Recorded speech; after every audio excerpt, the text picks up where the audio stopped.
Mi nombre no importa, pero sí mi antiguo trabajo. Durante la década de los 2000, fui parte del equipo de archivistas y técnicos encargados de la digitalización del inmenso catálogo de cintas de Televisa San Ángel. Nuestro trabajo consistía en tomar los viejos carretes y casetes Umatic, Betacam y VHS, y pasarlos a formatos digitales para su preservación. Era un trabajo monótono, a menudo aburrido, pero te permitía ver la historia de la televisión mexicana frente a tus ojos. Crecí, como casi todos en Latinoamérica, viendo El Chavo del Ocho. Conocía de memoria los chistes, las rutinas de golpes, las frases célebres.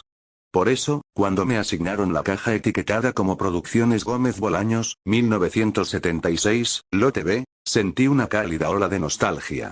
El proceso fue normal durante los primeros días. Digitalicé episodios clásicos. Los churros de Doña Florinda.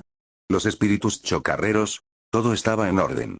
Sin embargo, en el fondo de la caja, había una cinta diferente. No era un casete estándar de emisión.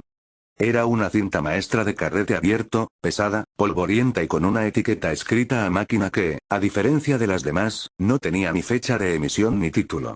La etiqueta solo decía, EP. 142, cinta corrupta, no emitir, destruir.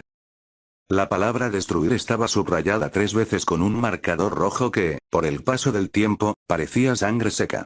Como archivistía, la curiosidad profesional, y morbosa, me ganó.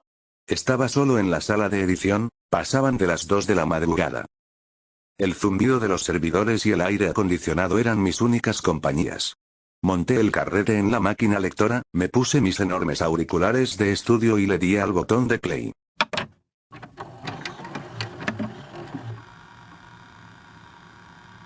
Lo primero que noté fue la calidad de la imagen. A diferencia de los episodios normales que tenían ese tono cálido y ligeramente granulado de los años 70, esta grabación se veía cruda. La iluminación era dura, casi clínica.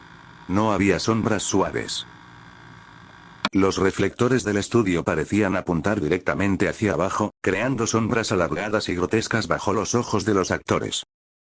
La pantalla mostraba el título El Chavo en letras blancas sobre un fondo negro, acompañado por un zumbido de baja frecuencia.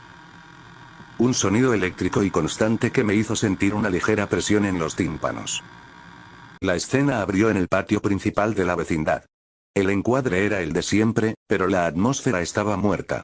No había música de fondo, ni ruido ambiental de pajaritos o tráfico a lo lejos, y lo más perturbador, no había risas grabadas. El silencio era absoluto, roto únicamente por el crujido de los zapatos de los actores sobre el piso de cemento del set. Kiko estaba en el centro del patio, rebotando su inconfundible pelota gigante. Pero Carlos Villagrán no estaba actuando como Kiko. Sus movimientos eran rígidos, lentos, robóticos. No inflaba los cachetes, no sonreía. Rebotaba la pelota con una expresión de letargo, con la mirada perdida hacia el suelo. Plaf, plaf, plaf. El sonido de la goma contra el piso resonaba con un eco metálico que no correspondía a un estudio de televisión. Entonces, la cámara hizo un paneo lento, dolorosamente lento, hacia el rincón del fondo. Hacia el barril. Allí estaba el Chavo. Roberto Gómez Bolaños estaba de pie junto al barril, pero su postura era encorvada, los brazos le colgaban a los lados como si estuvieran rotos. Tenía la cabeza agacha, oculta por la visera de su característica gorra a cuadros. «Chavo», dijo Kiko. Su voz no era la aguda y chillona a la que estábamos acostumbrados. Era la voz natural de Carlos Villagrán, pero sonaba temblorosa, como si estuviera a punto de llorar. «Chavo, mi mamá dice que no debo hablar contigo». El Chavo no respondió de inmediato. Pasaron 10 agonizantes segundos de silencio en la cinta. Yo, frente al monitor, me removí en mi silla, sintiendo que el aire de la sala de edición se había vuelto pesado. Lentamente, el Chavo levantó la cabeza. Su rostro me heló la sangre. No llevaba maquillaje de televisión.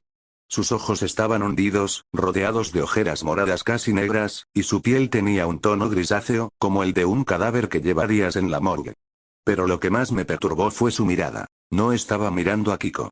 Estaba mirando directamente a la lente de la cámara. «Kiko», dijo el Chavo. La voz de Chespirito era ronca, seca, carente de cualquier atisbo de comedia. Era un susurro que raspó mis auriculares. «Siempre preguntas dónde vivo». «Sí, Chavo». En el número 8, respondió Kiko, dando un paso hacia atrás, soltando la pelota, la cual rodó lentamente hasta chocar contra la pared y quedar inerte. El 8 no es un departamento, Kiko. Es el símbolo del infinito. De lo que no termina. Ven. Tienes que ver lo que hay adentro. El chavo dio un paso a un lado, despejando la entrada del barril, y señaló su interior con un dedo huesudo. Aquí es donde la lógica de la televisión y del espacio físico se rompió por completo. Kiko, visiblemente aterrado, comenzó a caminar hacia el barril. No quería hacerlo. Se notaba en su lenguaje corporal. Sus piernas temblaban, sus manos se aferraban a su traje de marinero. Actuaba como si una fuerza invisible lo estuviera arrastrando. Al llegar al barril, Kiko se asomó. La cámara de televisión dejó su posición estática y comenzó a moverse sola, avanzando por el set como si fuera una persona caminando, hasta colocarse justo detrás del hombro de Kiko, mirando hacia el interior del barril. Todos sabemos que el barril de utilería era pequeño, apenas lo suficientemente grande para que un hombre adulto encogido se escondiera. Pero lo que mostró la cámara no era un fondo de madera. Dentro del barril, la oscuridad se tragaba la luz del estudio. Pero a medida que la cámara ajustaba su exposición, pude ver unas escaleras. Unas antiguas y estrechas escaleras de piedra tallada, húmedas y cubiertas de musgo, que descendían en espiral hacia un abismo negro. De ese pozo emanaba un sonido que me hizo arrancar los auriculares por un segundo. Era una mezcla de lamentos ahogados y el crujido de huesos friccionando entre sí. Me volví a poner los auriculares, sudando frío. Kiko, sollozando de verdad, sus lágrimas brillaban bajo la dura luz del set, comenzó a meterse al barril. Metió una pierna, luego la otra, y comenzó a descender. Se fue hundiendo en la oscuridad hasta que su gorrito de marinero desapareció por completo. La cámara no se quedó atrás. Como en las películas de metraje encontrado, la perspectiva cambió, y quienquiera que estuviera operando la cámara se metió al barril y comenzó a bajar las escaleras. El descenso pareció durar horas. El sonido de las pisadas en la piedra húmeda se mezclaba con el eco de la respiración agitada del camarógrafo. A medida que bajaban, la luz se volvía escasa, iluminada solo por una tenue y enfermiza luminiscencia rojiza que venía del fondo. Finalmente, las escaleras terminaron.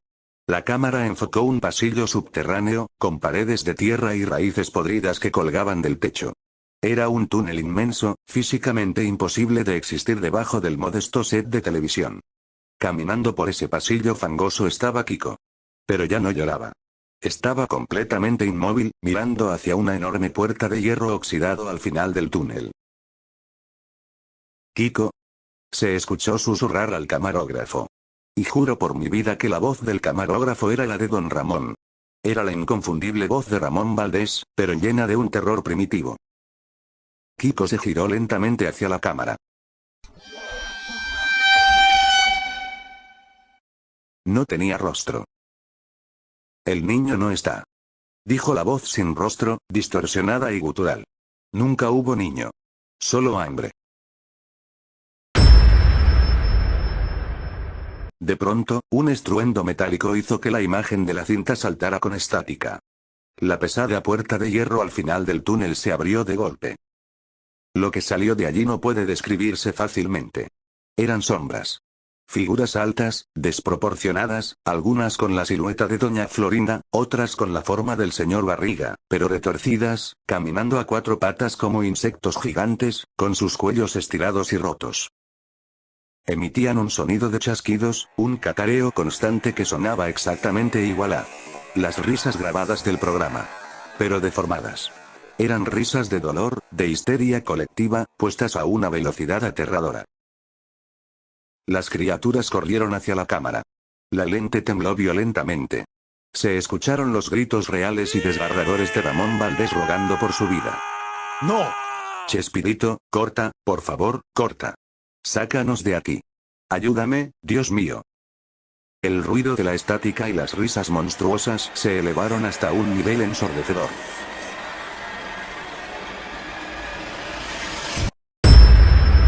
Y, en un último fotograma antes de que la cámara cayera al lodo, el rostro del chavo asomándose entre las criaturas. Su mandíbula estaba desencajada, colgando hasta su pecho, revelando una garganta vacía e infinita de la cual salía toda aquella oscuridad. La cinta se cortó. La pantalla del monitor quedó en lluvia gris. El ruido de la estática invadió el cuarto de edición. Me quedé paralizado en mi silla durante lo que parecieron horas, con el corazón latiéndome en la garganta y las manos temblando de forma incontrolable. Cuando por fin recuperé el aliento, expulsé la cinta de la máquina. La tomé con repulsión, como si fuera a contagiarme de alguna enfermedad mortal. Recordé la indicación en rojo intenso: destruir. No se lo dije a mis superiores. No había forma de explicar lo que vi sin que pensaran que había perdido la cordura o que me había drogado en el turno de noche. Llevé el carrete al incinerador del edificio esa misma madrugada y lo arrojé al fuego.